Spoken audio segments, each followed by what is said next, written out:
चुनाव के अंदर प्रमुख मुद्दे जो आपके सामने हैं, वो ये है कि एक तरफ आपके सामने इंडिया अलायंस से वो व्यक्ति चुनाव लड़ रहा है जिसने मंत्री पद को ठोकर मार के देश के अंदर किसान आंदोलन जब चल रहा था और 700 से ज्यादा किसानों ने जब शहादत दी और किसानों को आवश्यकता थी कि मोदी कैसे झुके, उस समय दो ही पार्टियां एनडीए से अलग हुई, पंजाब के अकाली और राजस्थान की राष्ट्रीय लोकतांत्रिक पार्टी, जो किसान आंदोलन के मुद्दे पे सत्ता छोड़ के सड़क पर आई। मैं सड़क पर 70 दिन तक ठंड के अंदर हाईवे जाम करके बैठा था। इसमें से आपके सीकर, नागौर, झुंझुनू, जयपुर, तमाम राजस्थान के बच्चे हजारों की तादाद के अंदर 2 बार पहले हाईवे जाम किया और दोबारा लाखों की तादाद के अंदर हाँ तो वापिस वहां पे चले थे। और भाइयों, जब सेना को ठेके पे दिया तब देश का कोई सांसद आगे नहीं आया। लोग कह रहे हैं हनुमान जी लड़कों को बिगाड़ रहे हैं। छोटे भाइयों के आंदोलन के अंदर अगर झंडे के साथ कोई कूदा, इस आंदोलन को गलत दिशा नहीं लेने दी, तो नागौर के सांसद ने मोदी को ललकारा। ऑल पार्टी मीटिंग लोकसभा और जोधपुर में 2 लाख जवानों की रैली करके चेताया, आ रहे हैं दिल्ली की तरफ।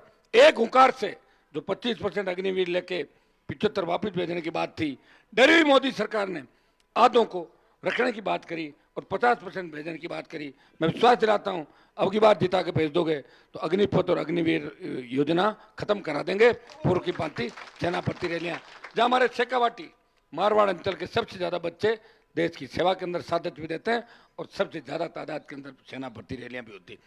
भाइयों, जब देश की पहलवान बेटियां न्याय की गुहार लगा रही थी, वो जंतर मंतर में बैठी थी और सारी पहलवान बेटियां हरियाणा की थी, जहां ज्योति मिर्धा का ससुराल है, जहां ज्योति मिर्धा का परिवार ससुराल और बेटी के ससुराल तो कांग्रेस में, और खुद की सास बीजेपी की नेता है, जिसे नावा का प्रभारी बनाया महेंद्र जी आपके यहाँ पर।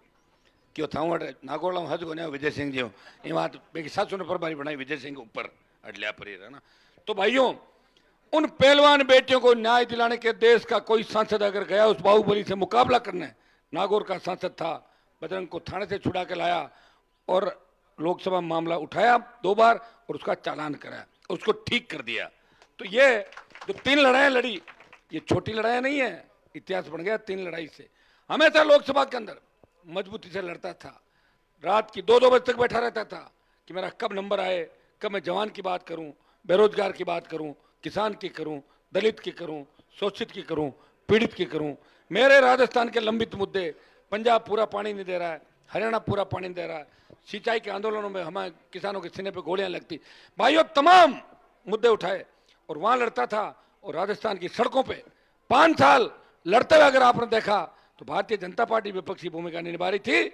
आरएलपी पार्टी बड़े आंदोलन राजस्थान के अंदर कर रही थी, बड़े प्रदर्शन कर रही थी, चाहे पेपर लीक की घटना हो, चाहे बजरी माफिया का आतंक हो, चाहे बिजली माफ और टोल मुक्त राजस्थान की बात हो, हमेशा मुझे लड़ते हुए आपने संघर्षों के साए के अंदर देखा है।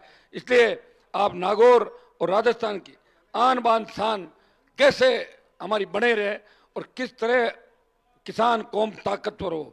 उत्तर प्रदेश के नेताओं ने हथियार डाल दिए, हरियाणा के नेता मोदी की गोदी में बैठ गए, दिल्ली वाले गोदी में बैठ गए, धक्के मारे फिर भी वहीं पड़े हैं। ये राजस्थान से एक उम्मीद है इस देश को, इसे मुझे कमजोर मत करना।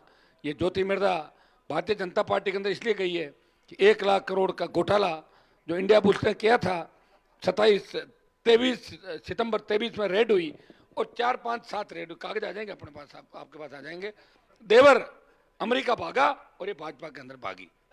जाते जाते रिचपाल मिर्धा और 15 जनों को और ले गई थी।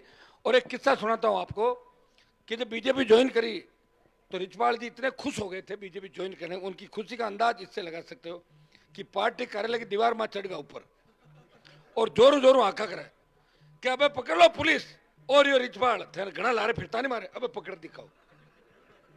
हर बात समझ में आई? तो लोग क्यों आएंगे, हुको कहीं कौन है आदमी के साहब नागौर को नेता है कि कहीं मुकदमा कोई मामलो है पारिवारिक, तो यार आका क्यों करे, कौन पकड़े पूरी जबरदस्ती? क्या अबे बीजेपी ज्वाइन कर ली, हिम्मत है तो हाथ लगा बताओ मारे। और एक जगह भाषण दे रहा कि भाई हमारी दादागिरी बहुत कर रही है, थे मत मानी जो मैं भी दादो के साहब थे कहीं करता। मैं पहले ट्रका चलाता ना, जना होटल में तो रोटियां जीमता और सब रोटी जीम और होटल वाला कहता अरे सब्जी में माँ क्या बड़ी थारो माँ तो खराब है के वासा पैसा मत दीजिए, रुपया कौन देता है? दादागिरी तो है ही, तो बड़ी कहीं दादागिरी करे बताओ। और कितनी गाड़ियां